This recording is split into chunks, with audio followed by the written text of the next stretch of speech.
And Brooke, looks like we're live now. We have 7 attendees. Okay, fabulous.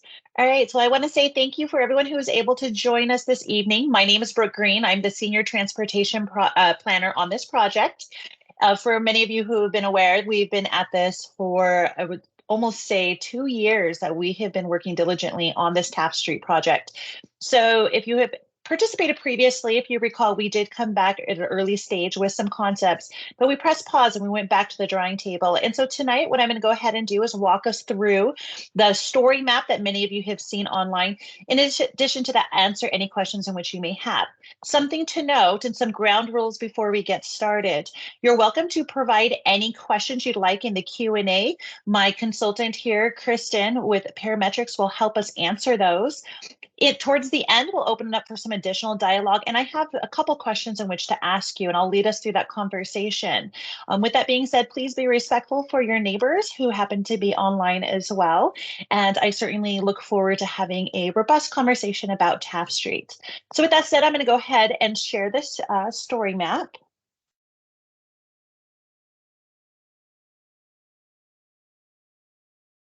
We can see your screen, Brooke. All right, fabulous. I'm a little too far forward into this. Just before I go ahead any further, I just want to recap where we have been and what has got us to this point. As mentioned, this is a community-led study. We have been at this trying to come up with a way in which we can create Taft and return the street back to the neighborhood. And I want to emphasize that because many of our design concepts that we're putting forward to you this evening really truly have to do about returning a street back to the residents. Currently, and what has been brought to our attention through several analyses, is we do have a speeding problem and we have a cut-through problem, which tells us that people are using the street that do not reside there. And it being that our local attractors happen to be Taft Elementary School, and many of you folks would like to get to and from your homes, we wanted to devise some concepts that really did highlight returning this back to that residential street. With that being said, we started December 2021, and that's when we started off with a survey, collecting some information about what was important to you. Back in June 2022, we conducted our first virtual open house, brought forward 3 alternatives. And based off the feedback at that meeting, our team decided to go ahead and press pause and to go back and refine that. And there's a number of reasons on why we did that. And so I'll go ahead and scroll down to some of those. During that moment where we press pause, we wanted to go back and look at the tree inventory. As we were presenting the concepts to the public, it became very evident that those renderings were going to have a significant impact on existing trees. And while we recognize that creating an environment where people can feel comfortable walking and biking, we also wanted to ensure we created an environment that is comfortable and that provided for robust tree canopy. So we did press pause and we wanted to evaluate, can we achieve that goal without in such a large footprint? In addition to that, we went back and looked at the vehicle speeds and did some volume analysis. That's what I highlighted earlier, right? We do recognize that there are people speeding through this corridor. In addition to that, a lot of people who are using this space to cut through, to get around having to go down State Street. We wanted to look back and say, can we achieve our goals of creating an environment that is bike friendly, pedestrian friendly, as well as emphasize that this was a neighborhood street? And last, we looked at on-street parking. While it's easy to go and say, let's remove that parking and let's put those uses elsewhere, we oftentimes have to recognize that there are people who reside along these streets, and they too have people who come to visit, and we want to ensure that we provide adequate parking locations along the corridor so they can have family and friends over to visit. So what does this revised concept look like? Well, there's some elements I'm going to highlight here. We did go back to the 10-foot travel lanes. We looked at the space and said, can we achieve a location comfortable for cyclists by creating shared space? In addition to that, we wanted to look at the sidewalks. Well, we usually look to put sidewalks on both sides, north and south side. For us to be able to provide sidewalks on both sides, that's when we started to impact several trees.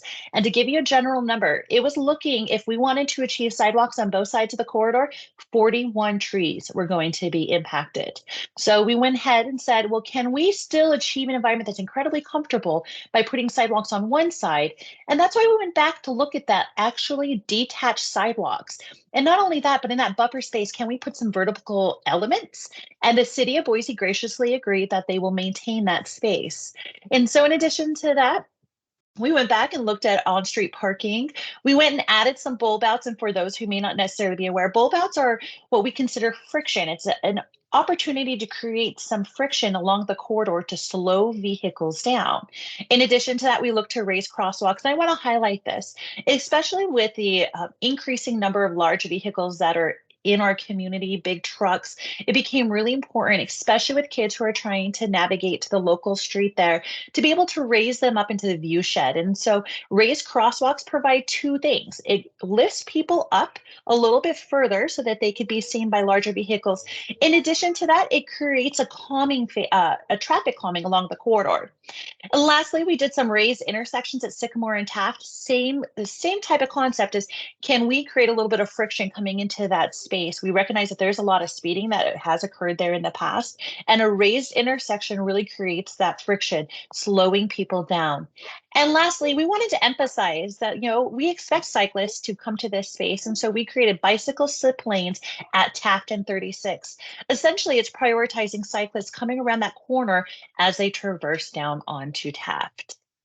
So I'm going to go ahead and walk us through some of the other elements that you can see, and some of the features. And we like to use this story map feature and this slider to give you an idea of what it does look like and potentially what it could look like. Now, these are just renderings and the locations along the corridor. We picked a few locations along the corridor to highlight that. So first off, shared lanes. Shared lanes is exactly what it sounds like. The idea is that cyclists as well as vehicles can share that space. We can only achieve that if we create and put in a lot of traffic calming along the corridor. Ideally, what we mentioned, we want to create a residential street. We want to return this street back to the neighborhood. We don't want people cutting through to get to State Street.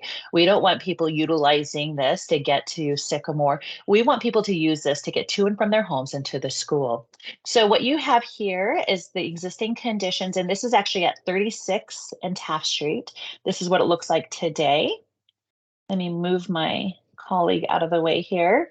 And this is what it would look like if we were to apply that concept. And so what you've got here in this location, we recognize that there's several homes who do utilize a lot of parking. And so we did emphasize being able to ensure that there's parking available to them. And when we look to the parking availability along this corridor, we did it by zones. We went out there and did a series of studies about available parking and the utilization. In addition to that, we looked to see, are there side streets people could park on? And if we couldn't achieve side streets, that's when we start to look at being able to provide parking there on Taft. So moving along, we're going to go ahead and visit the other side. So sidewalks is another thing that we wanted to emphasize through this corridor, but I also want to take this moment to recognize the uniqueness. As many of you who reside along this corridor recognize that you have a beautiful church, you have a trees there, and we recognize that that is incredibly important to many of the residents. So our design and our concepts that we put forward is we were trying to minimize as much impact as we could to existing uniqueness along this corridor, and being that those large trees are really important. You have that opened lateral ditch. Those are things that we were hoping that we could still achieve bike and ped facilities while still recognizing this is a neighborhood and these are unique characteristics about your neighborhood we wanted to try to achieve. So this is there at Sycamore and Taft. This is the existing conditions. If you scroll this over, you're going to see the proposed attached sidewalk. Now, this is a proposed 7-foot attached sidewalks. And so we recognize that that is incredibly comfortable for kids. If they wanted rather, certainly didn't want to ride in the street, they can certainly ride on a 7-foot attached sidewalk. This is, in addition, utilizing and keeping the existing uniqueness and unique characteristics along the corridor the best we could. Strolling along, I'm going to take you to the last piece, and this is the sidewalks along the south side. This is where we wanted to emphasize about detached sidewalks. While we recognize we didn't propose sidewalks on the north and south side because of the impacts to existing tree canopy, we wanted to find a way in which to emphasize sidewalk pedestrian facilities. This is your existing conditions. As you can see, there are no sidewalks. You actually have few sidewalks, but they're very detached and sporadic throughout the corridor. What we're proposing is detached sidewalks where available. we will put, it'll be lined with trees. And so that's an additional vertical element. For those who may not be aware, any opportunity we can to create vertical elements along a corridor also increases that friction because we want to slow vehicles down. It's not about getting to your destination fast. It's not about cutting through to somewhere else along the corridor. This is about recognizing kids are walking to the school. In addition, we have residents who are getting to and from their homes. This is about returning the street back to the neighborhood and adding as many opportunities as we can for traffic calming. And this is just one more traffic calming element. With that being said, I'd like to go ahead and visit, and we're going to walk through the corridor from an aerial visual that will give you an idea of what this looks like. With that being said, we're going to go ahead and start over here at Sycamore. And this is that first traffic calming element we're adding. This is a raised intersection. This has dual purpose. It also provides some traffic calming there on Sycamore. So as you enter into Sycamore to go north, it'll add a traffic calming element there. But in addition to that, it'll add a traffic calming to those who are going east down Taft Street. Something else to note about this corner already is pretty wide radius. And so a lot of people are coming around that corner fairly fast. And what we've done is we've squared that up with the addition of the attached 7-foot sidewalk. So walking along the corridor, if we were to go east, you have the 7-foot attached sidewalk. And it's emphasized all the way up into Plum Street and a little bit further up until Hawthorne. And that's where you're going to see the first of a series of raised crosswalks. Raised crosswalks, as I highlighted, have dual purpose. It also raises pedestrians up into the view shed of larger vehicles. In addition, it's a traffic calming. It's a speed cushion. So folks who are coming onto this corridor and they're going east, they're going to come across their first traffic calming element, and that is that raised crosswalk. It is also at this point that we also took into consideration the number of mature trees. Why we are doing attached sidewalks rather than detached, there's two reasons. One, the property impact. In addition to that, the number of trees would result significant loss at this location had we done detached. And so we emphasize starting attached sidewalks after this property. So there at Hawthorne is when we start to emphasize that 8-foot buffer with a 5-foot sidewalk. And we continue that along. If you'll come down here to the bottom portion of the screen, you'll continue that along all the way up until Tamarack. And it's there at Tamarack, you're going to see some additional traffic calming elements. You're going to see the first of a number of bulb outs that we are suggesting. In addition to that, another raised crosswalk. This is a 4-way stop. So you have several elements that are stopping people or slowing people at this location there at Tamarack. Continue along, we do go back to the detached sidewalk, and then we go back to the attached sidewalk, which is 7 feet. And then we go back to the detached sidewalk with the tree lined landscaping at this point. Continue along to the second slide. We're going to go on down here to 39th Street. This is where you're going to see where we're starting to emphasize parking. And partly because when we did our parking analysis and evaluated a number of homes along the corridor who were using the parking, we started to see an uptick of parking at this particular location. And to draw some attention to why it is that we're seeing that. So in some parts of Taft Street, you may have areas where they've got long driveways, thus they can accommodate visitors to their homes. In this particular location, you actually see several homes with short driveways. Thus, many of their visitors or themselves are using the street as parking. In addition to that, the number of side streets starts to become a little bit more limited. And so that's we wanted to ensure that they did have available parking in those locations to accommodate folks who are coming through this. One other thing to note about parking, when it is used, it is another traffic calming element. It adds additional friction to the area and slows the vehicles as they're coming through this corridor. At this point, right there at 39th Street, you're going to see another addition of our bulb outs and our raised crosswalks. As I highlighted, those have two important characteristics they bring to the street, that traffic calming, in addition to that, the pedestrian safety. You're going to see a number of bulb outs suggested throughout this corridor, in addition to the raised crosswalks, and that's to create some additional traffic calming.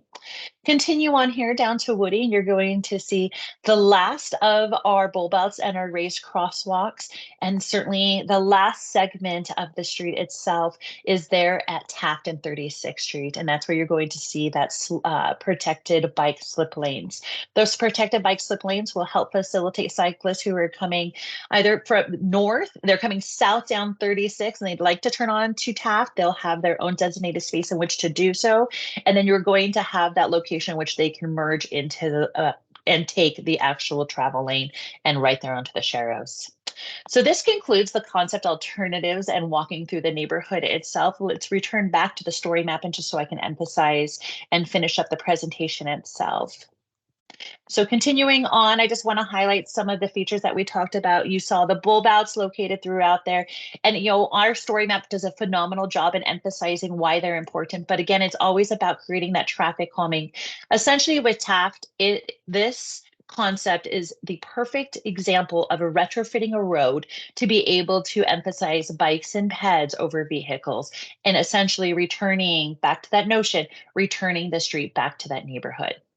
And lastly, we've got the raised crosswalks. I emphasize that, and I apologize. I actually forgot to go over this one. This is a really great rendering what that potentially could look like. Here's the raised crosswalk intersection as it is today. You can see that's pretty wide space in which to cross. With the enhancements of the raised crosswalks, this gives you a pretty good depiction of what that potentially could look like there with the detached sidewalk.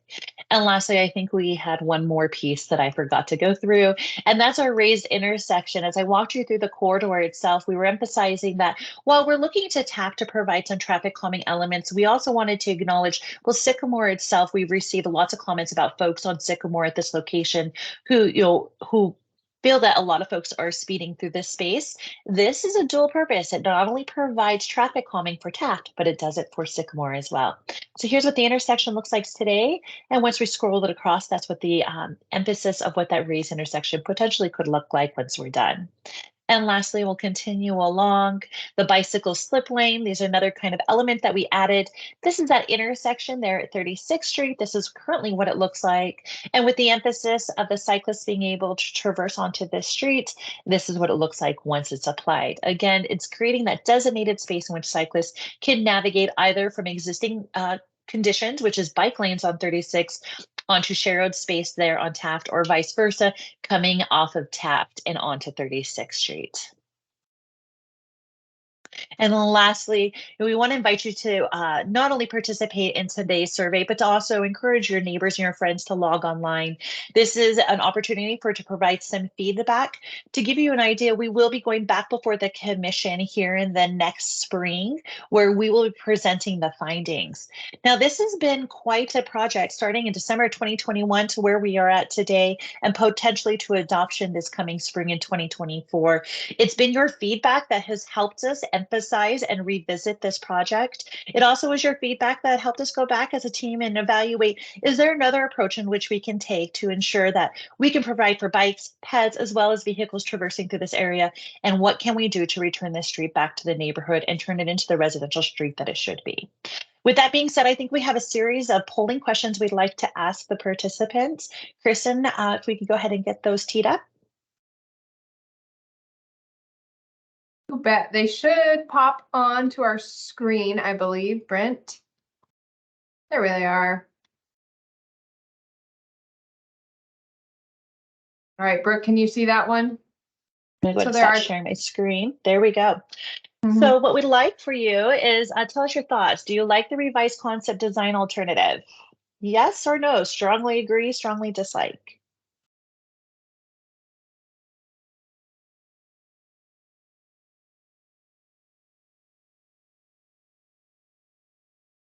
Give you guys a few minutes. I think you're all. And I haven't seen any Q&As coming through, so now's a good time. If you've got a couple questions you'd like to ask of us, now's a great time in which to do so. All right, let's see what the poll says. See what it says. Okay, we have one of you who it's actually kind of split. So 1 strongly dislikes, 2 a little neutral, 3 and 4 likes, and so we've got 7 of you, 33% who do like the concept itself. That's 3 responses. Any other additional folks want to provide some feedback? Okay, let's go ahead and bring up our next question. I saw that there's a number of raised hands. If you could use the Q&A, or if you're having challenges with it, go ahead and give that feedback in the Q&A. So what key features do you like most about the revised concept design alternative? This is your opportunity to tell us in 1 or 2 words. What is it you like? What is it that you'd like to see emphasize for you and your neighbors? Give you guys a few minutes to write in your responses. And let me take a moment too, for those who are on the call, raise your hand if you're having challenges with this. Okay. I'm not seeing any responses, so I'm not sure if you guys are balancing of modes. Chat, you want us to use the chat? Let me see.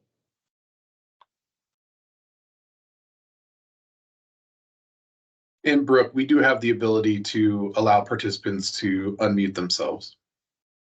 Let's go ahead and do that here in just a moment. We can open it up. I've got one person, Thomas, who has his hand raised. So Thomas, when we get done with the questions, we'll unmute you and you can provide some feedback, and that applies to everyone else. Technology isn't always friendly to everyone, and so we want to make sure that we get your questions answered. So with that being said, we've got the balancing of modes, we've got friction being in there. Is there anything else that you guys like, 1 or 2 words that you want to emphasize, what options you do like? Clancy? Mhm. I suspect you're on the call somewhere. All right. Let's see. Anything else you guys want to add? Okay, let's go ahead and go to the last question. What key features do you dislike most about the revised concept design alternative? Here's an opportunity to tell us what you'd like to see changed.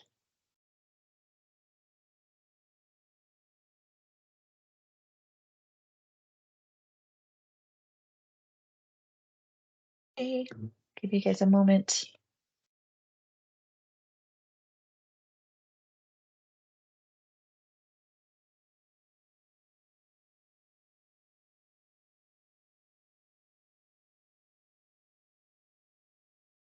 Give it some time. If you don't dislike anything, that's good too. We'll take it. All right, with that being said, we'll go ahead and stop the last poll. Oh, here we go. Piped underground, bike lanes, irrigation canal. So I'm hearing some emphasis about trying to discuss the potential to tie the irrigation canal. I'll speak to that here in a moment. So our original concept that we came through, that was a larger footprint, did have us doing some sort of impacts to the irrigation canal and whether or not we were going to pipe it or not. Based off of the next alternative that we have before you today, this is a smaller footprint for good reason. And it's because of the number of homes and the number of properties and the number of trees in which we would actually be impacting. As a result, our footprint is smaller. Now, does that mean that we are going to be impacting the canal itself through the whole corridor? It's too early in which to tell. A lot of this is too early in the process. At a concept level, it's very high level. At a design phase is when we start to talk about what are those impacts to the irrigation canal and what alternatives or what approach will we take. However, I will tell you, is it likely that we are going to tile the whole irrigation canal or the lateral itself? I can't attest to that. Again, it's too early without us doing the survey work. We'll revisit that in design phase, and at which point we'll reach out to the appropriate staff to have that discussion, as we do with many of our projects as we take them into design, whether or not we're going to address any of the existing conditions and irrigation canals. Okay, okay, so the other piece that I'm hearing is I dislike the fact, and I'm assuming dislike the fact that there isn't a bike lane. And so an opportunity to speak to that. Now, we did look to providing bike facilities along this corridor that designated bike lanes, that protected bike lanes. Protected bike lanes, we all recognize that is the highest level of protection we could provide for our cyclists. In situations where we have a lot of driveway aprons, that becomes incredibly difficult in which to put in place because the number of driveways access, that's a lot of people who are crossing that space. In addition to that, bike lanes, if we put them into place, essentially I would be looking to almost adding 5 feet, if not 6 feet on either side of the road 10 feet plus 6 feet when not in use becomes essentially a 16-foot travel lane. Many people may find themselves speeding. So to that point, I recognize that there's that desire for bike lanes to be put in place. The idea was, can we narrow this space up? Can we slow vehicles down? Can we create a space that is comfortable for everyone? If we had large footprint of a vehicle travel lane in addition to a bike lane, we would be where we are today with a lot of that visual space being really open and a lot of people speeding.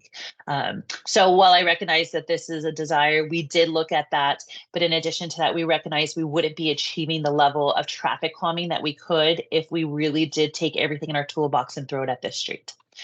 With that being said, I think it's incredibly good feedback. And so I appreciate that. Thank you so much. With that being said, Kristen, I'm going to go ahead and click out of the polls. Those were the 3 questions we wanted to ask. Now we want to open it up to just some dialogue. But before we unmute folks, there's a couple things I want to emphasize. Some ground rules. Please be respectful to your neighbors, be respectful how we approach and we ask the questions.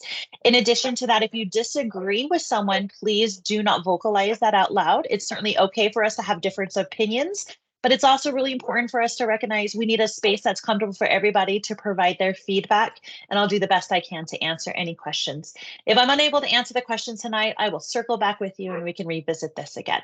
So with that being said, Kristen, can you go ahead and unmute the first person I see that has their hand up? And I'll help with that, Brooke. Thank you. Perfect.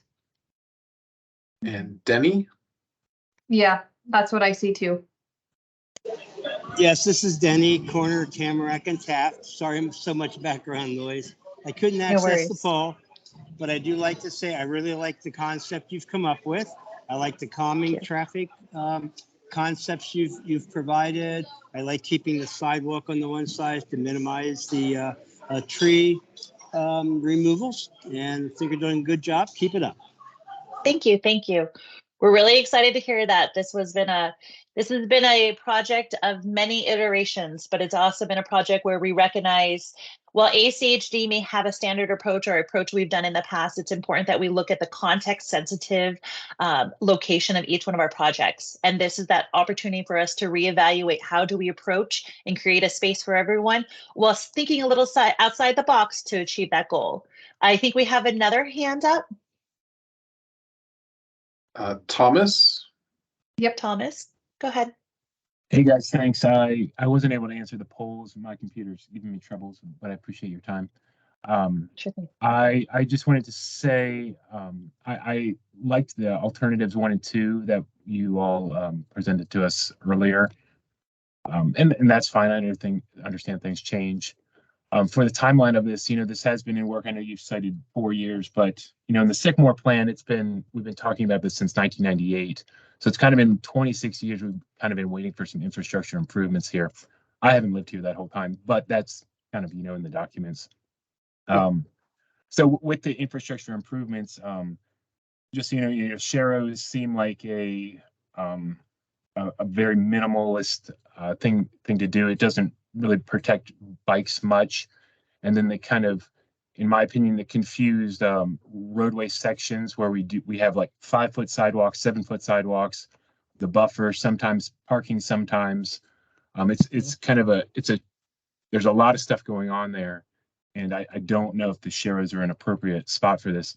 But I did want to ask, so you had stated, because previous in this slide there was no information on dimensions, but you said there are 2 10-foot travel lanes.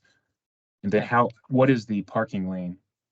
What does that make that roadway section up there by 36th Street?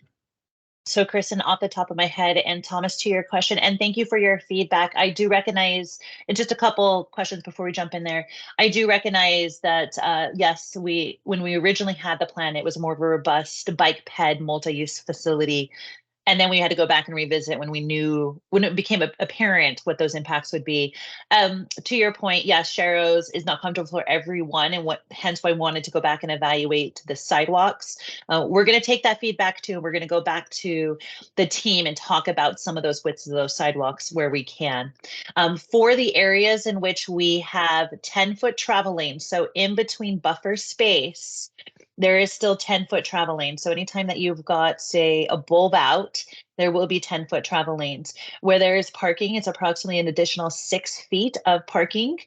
The longest stretch along the corridor between where you have a raised crosswalk and where you have the next kind of what I consider a traffic calming element, say a bulb out, is about 150 feet in one segment and about 400 feet in another segment. With that being said, I recognize if you don't have parking and people aren't utilizing parking, then you're not getting that friction. And so that has been brought to our attention. We'll go back and reevaluate. There are other opportunities in some of those locations to add a bulb out to create and reemphasize that friction. That is one thing that we can go back and revisit. The parking itself, it was kind of one of those where we had to find the balancing needs of removing all the parking and creating 10-foot travel lanes to the whole corridor. We will find ourselves with those residents who reside there not being able to have guests over. So those are the balances. But I see, Thomas, you have your hand up. Did you want to follow up with your question, and if we can unmute him? I did. Thank you so much. I really do Sure appreciate thing. y'all's effort in this. So just a couple things. I do like the raised crosswalks at most of the intersections. I was kind of wondering why we didn't put it in at the 36th Street, kind of at the gateway to this racetrack. You know, it seems like an ideal spot. That's fine. You can just take that comment there. And then the slip lanes, you know, I do feel it's confused. We have like a bike dedicated slip lane, and then we have the sharrows.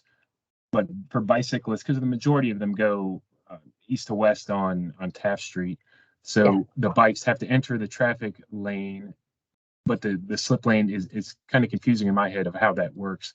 Anyway, if there was maybe just a little cut through so bikes could go through the slip lane, that might help.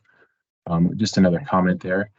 And then my big one was on the north side of Taft Street down towards Sycamore. There are a lot of existing sidewalks sections, and there's development there in the future. Seems like an ideal place to continue the sidewalks that the city's been had built over the past bunch of years. So it just kind of seems like a lost opportunity at that point. Anyway, those were my comments. Thank you. Certainly, and thank you, Thomas. And we did look to the sidewalks on the north side, especially because we had that sporadic placement of sidewalks that you have in place, a lot of gaps.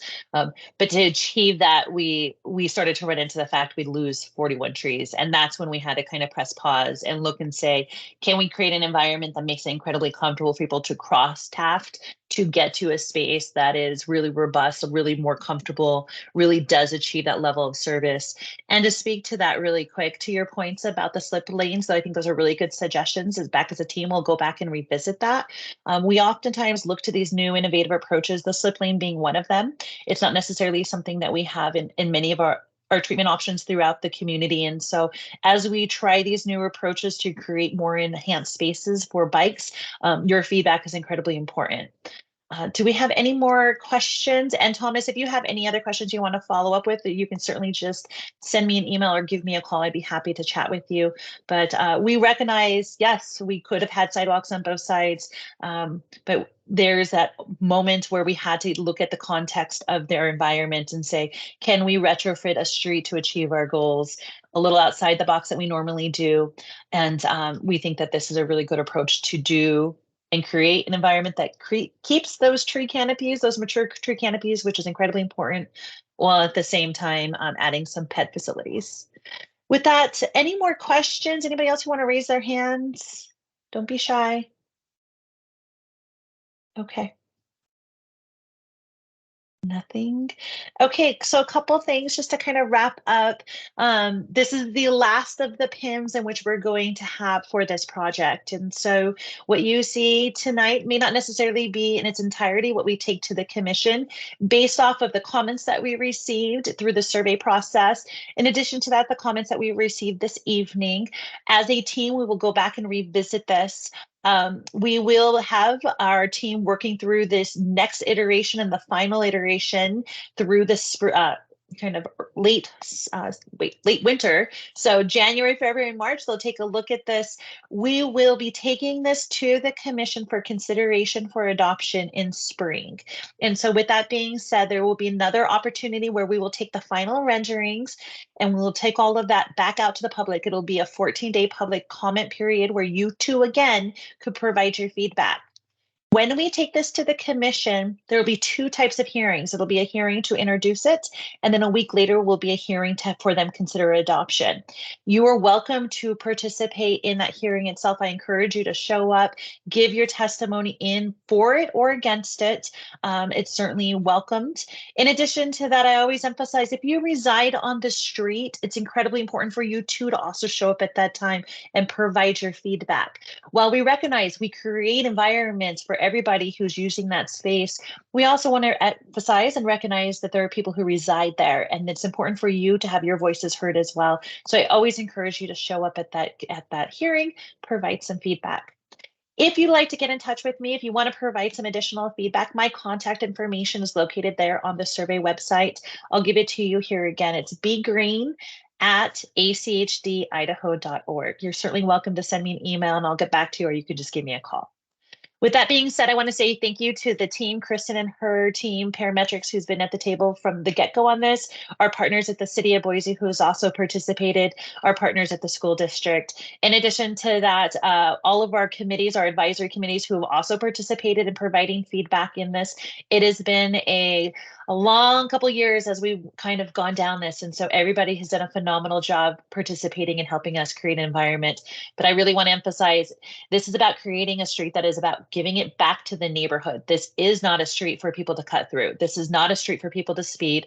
This is about creating a space where kids can walk to school, and those who reside there and use the space to either get through on a bike or on their feet feel safe and comfortable doing so. So to the team, thank you. To everybody who participated tonight, thank you so much for spending your evening with us, and feel free to get in touch with me if you have any questions. Sign off. Thank you, everyone. Thanks, Brooke.